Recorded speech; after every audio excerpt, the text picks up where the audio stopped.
Welcome to January's Leetcode challenge. Today's problem is find the most competitive subsequence. Given an integer array nums and a positive integer k, return the most competitive subsequence of nums of size k. Now, an array's subsequence is a resulting sequence obtained by erasing some elements from the array. Now, we define a subsequence A is more competitive than subsequence B if in the first position where A and B differ, subsequence A has a number less than the corresponding number B. So for example, if we have 134 and 135, 134 is more competitive because the 4 here is less than 5. Now that's just a fancy way of saying the lower number, right? And really what we're trying to do is find the lowest possible subsequence here. Now they give you an example here with 3, 5, 2, 6, and with a length of 2, the answer is going to be 2, 6. Now here's like every set of possible subsequences, and this is kind of a red herring.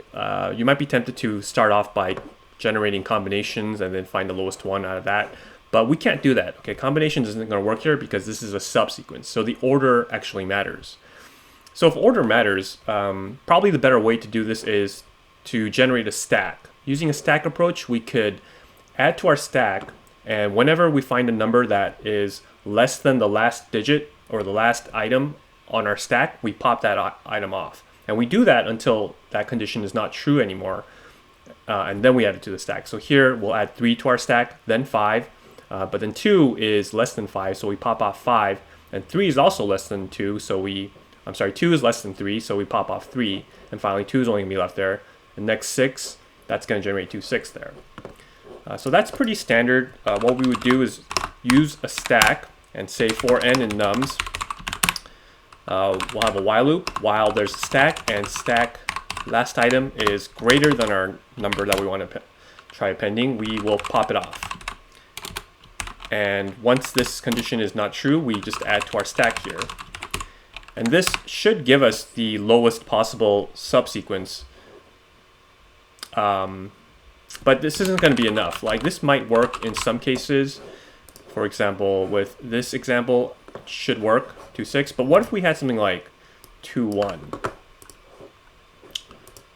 This wouldn't work because what's going to happen is we will pop off everything up until the 1, but we need our length to be at least 2, right? So this is not correct.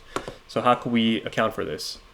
Well, the very first thing we probably want to do here is we don't return the k items on the stack, because we can have more, and we only want to return the length of k here.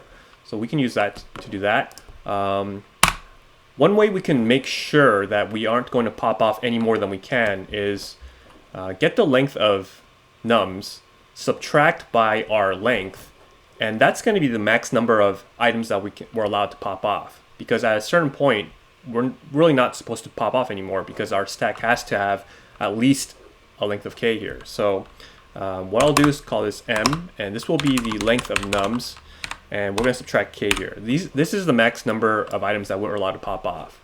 So as long as the m is greater than 0, we'll also subtract 1 from m each time we do that.